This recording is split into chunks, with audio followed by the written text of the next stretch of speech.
Very good morning, Namaste, Sat Sri Akal. Welcome to the weekly session of Blood Matters. And this is happening every Tuesday at 3 p.m. So thank you so much for joining. ये हमारा एक प्रयास है ताकि हम सब लोगों को बता सकें कि ब्लड के और ब्लड के रिलेटेड कौन से मैटर्स हैं उनके बारे में हम थोड़ा डिस्कस कर सकें with our expert panels. And today I am very happy to introduce our speaker doctor Tushar Mittal, DM Resident, Department of Clinical Hematology, Hemato-Oncology, and BMT in CMC Ludhiana. So without wasting much more time, over to you, sir, to please take us through the session. आप बताइए हमें. आज का topic है जैसे stem cell donation. मैं अपनी screen sharing अभी रोक रहा हूँ. And I request you to please present your screen and take us through the session. Thank you mister Deepak. मैं आज आपसे ब्लड मैटर्स में बात करूंगा स्टेम सेल डोनेशन के बारे में। स्टेम सेल डोनेशन क्या होता है, कैसे मैच होता है, कौन डोनेट कर सकता है और इसकी इम्पोर्टेंस क्या है लाइफ में, और कैसे आप इसको जो मिथ्या हैं उनसे एक्चुअल लाइफ से कैसे उनको डिफरेंशिएट कर सकते हैं, कैसे अलग होता है, स्टेम सेल डोनेशन में कोई रिस्क होता है कि नहीं होता है, और कैसे आपको एक डोनेशन लाइफ को बचा सकता है। ध्यान रहे कि हर साल हजारों से ज्यादा पेशेंट्स को जिनको ब्लड कैंसर होता है वो मैच के लिए वेट कर रहे होते हैं, मगर उनको मैच नहीं मिल पाता है। आज हम इस बारे में बात करेंगे और आपका ध्यान चेंज करने का कोशिश करेंगे कि आप डोनेशन कर पाए ज्यादा। तो स्टेम सेल होते क्या हैं? स्टेम सेल एक प्रकार की आपकी बीज होते हैं। ये बीज बोन मैरो के अंदर होते हैं।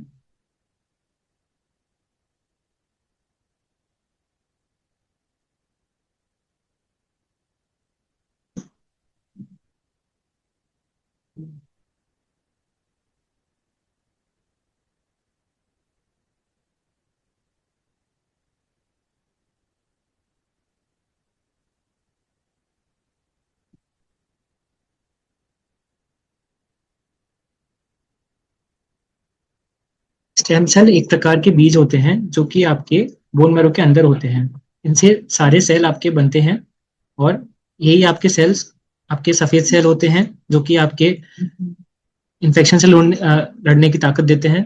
एक पीले रंग के कण होते हैं जो कि आपके खून को रोकते हैं बहने से ज्यादा, और एक लाल रंग के कण होते हैं जो कि आपके ऑक्सीजन को ब्लड में कैरी करते हैं। इसको हम लोग स्टेम सेल्स से ही सारे के सारे ये टाइप के सेल्स बनते हैं। तभी स्टेम सेल्स को हम लोग मास्टर सीड्स कहलाता है।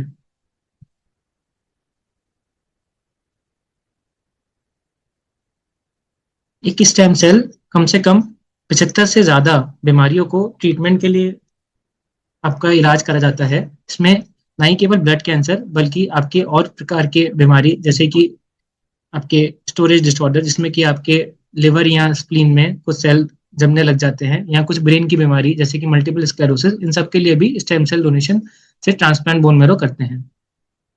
बोन मैरो ट्रांसप्लांट आपके जेनेटिक ट्विन से होता है। जेनेटिक ट्विन मतलब ये ब्लड ग्रुप से भी ऊपर की चीज है। ब्लड ग्रुप में तो आप केवल 3 टाइप के ग्रुप्स ही देखते हो, ए बी और ए बी, जबकि जेनेटिक ट्विन होता है जिसमें कि आपका पूरा का पूरा हम डीएनए मैच करके देखते हैं। HLA नाम की एक चीज होती है जो कि हर सेल के अंदर होती है, हम उससे मैच करते हैं। अगर वो मैच मिल जाता है तो हम उसको ट्रांसप्लांट में लेके जाते हैं। जैसे कि एक ब्लड ग्रुप से दूसरा ब्लड ग्रुप मिलना ये एक तरह का छोटा सा पजल ही है, जैसे कि इसमें 4 पजल हैं, जबकि जो HLA होता है वो एक 12 की नुमा लॉक के बराबर होता है। इसमें ये सारे लॉक अगर कीज फिट हो जाएंगे तभी आपका ये लॉक खुलेगा और आपका HLA मैच कहलाता है, और तभी हम उसको ट्रांसप्लांट में लेके जाते हैं। याद रहे कि आपका एक इन 10,000 लोगों में ही आपका ये HLA का मैच मिलेगा।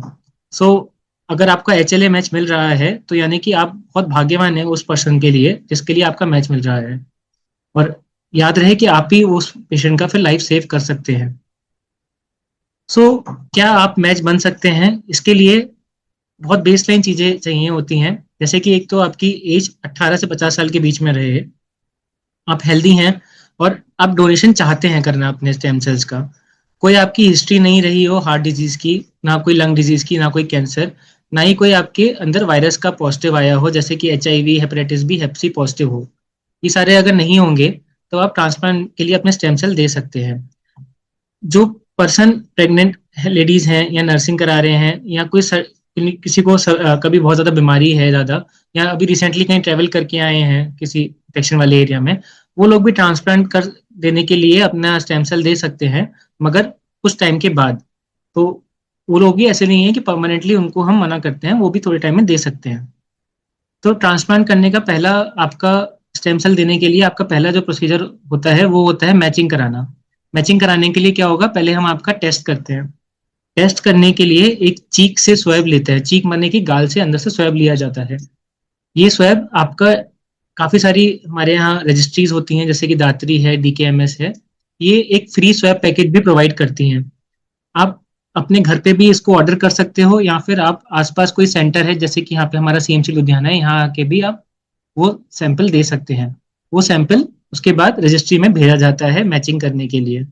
जैसे कि मैंने आपको पहले बताया था कि 12 चाबी नुमा लॉक होता है, ऐसी 12 एचएलए के पॉइंट्स होते हैं जो हमें देखने होते हैं मैचिंग करने के लिए।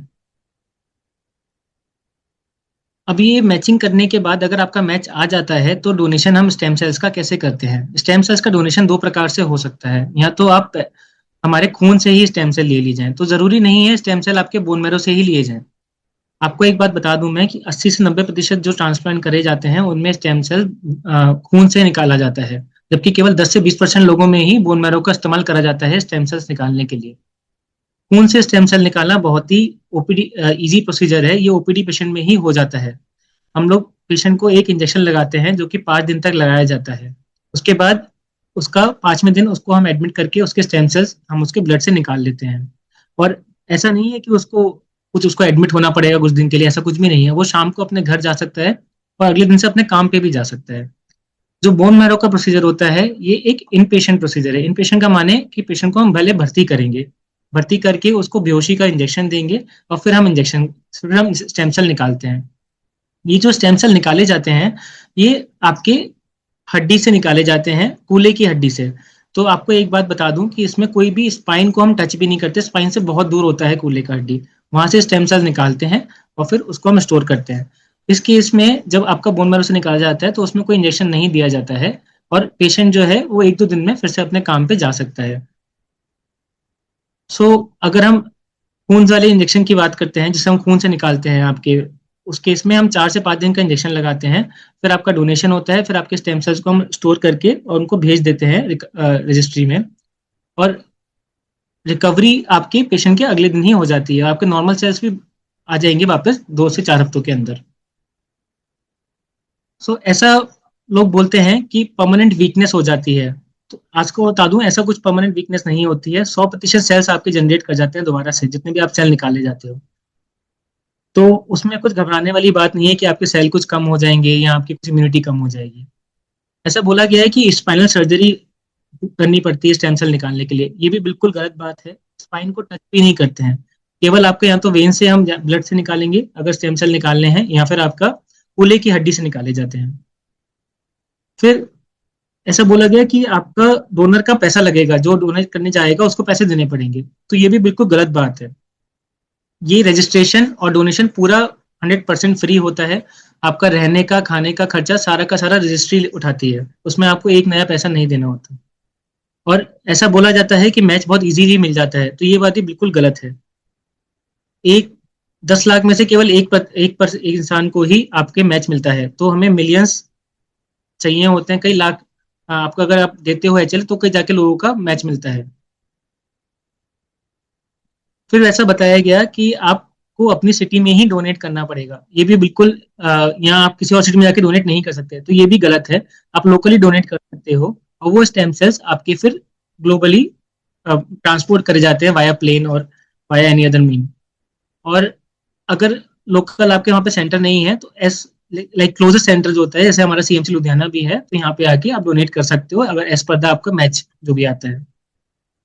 फिर रिलीजन आपको इसको परमिट नहीं देता, ये बात भी गलत है। इसमें ये बिल्कुल ऐसा है जैसे कि आप किसी के लिए खून डोनेट करने जा रहे हो, तो उसमें ऐसा कुछ रिलीजन नहीं है कि आपको मना करेगा कि आप किसी को खून ना दो, ठीक है। और आपको मैच अगर हो जाता है तो ऐसा जरूरी नहीं है कि आपको डोनेट करना ही पड़ेगा, आप फोर्स करे जाओगे डोनेट, ऐसा बिल्कुल भी नहीं है। ये पूरा 100% आपकी इच्छा अनुसार ही आप डोनेट करोगे।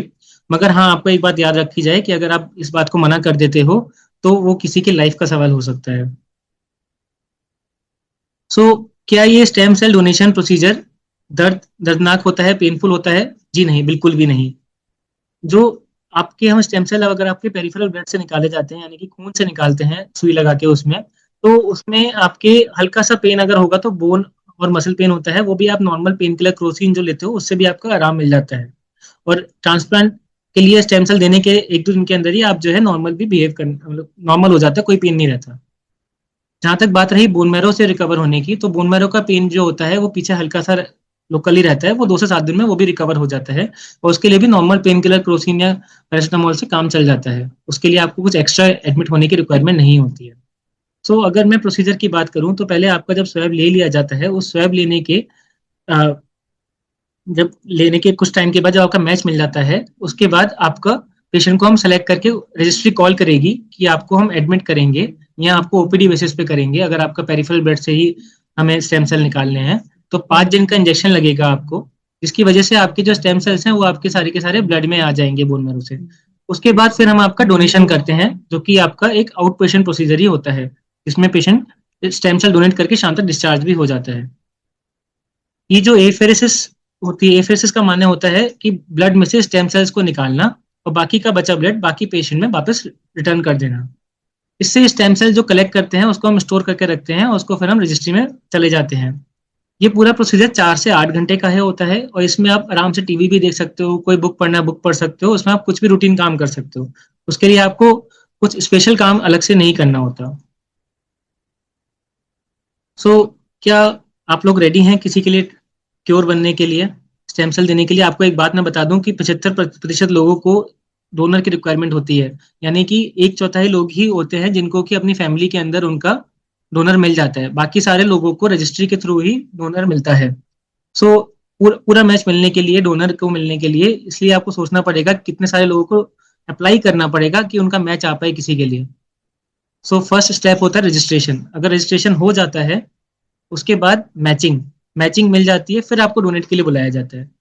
सो यहाँ से यहाँ तक आने के लिए एक लंबा टाइम लगता है मैचिंग का। ये मैचिंग बहुत इजी नहीं होती है। एक इन 10 लाख लोगों में एक इंसान का मैच मिलता है। और आपका सारा रहने खाने का सारा सब कुछ खर्चा जो है वो रजिस्ट्री ही उठाती है, तो आपको कुछ नहीं करना होता। और ऐसी कुछ रजिस्ट्रीज भी हैं जो कि लाइक अगर 1 साल तक पेशेंट बिल्कुल सही रहता है डोनेशन होने के बाद, तो वो अपने डोनर से अपने रेसिपिएंट को मिलवाने का भी मौका देती हैं, जिसमें आप आपके स्टेम सेल किसको गए, आपने किसकी लाइफ बचाई, आप उस इंसान से आके मिल भी सकते हो। ये भी रजिस्ट्री आपके लिए मीटिंग अरेंज करती है 1 साल के बाद, अगर पेशेंट सबको सही रहता है तो। ये कुछ आपके ऑनलाइन सोर्सेज हैं जिसको आप क्लिक करके या आपका लिंक शेयर, आप लिंक से हमारे पता कर सकते हो कि डोनेट कैसे करते हैं, रजिस्टर कैसे करते हैं डोनर के लिए, और आप उनको रजिस्ट्री में अप्लाई कर सकते हो। सो आई थिंक इतना मेरे टॉक से कुछ लोग इंस्पायर हुए होंगे डोनेट करने के लिए। और कोई अगर क्वेश्चन है देन आप लोग most welcome, you can ask.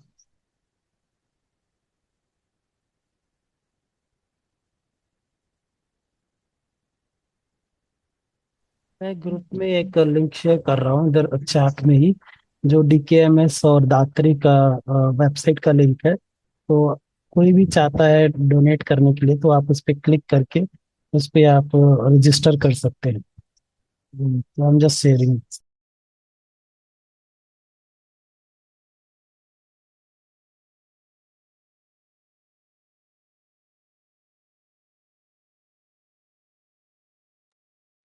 Thank you so much Tushar sir, आपने इतने अच्छे से हमें सब कुछ समझाया। और डोनर बनने का जो पूरा प्रोसेस है और डोनेशन का भी जो पूरा प्रोसेस है वो आपने बहुत अच्छे से समझाया, तो थैंक यू सो मच।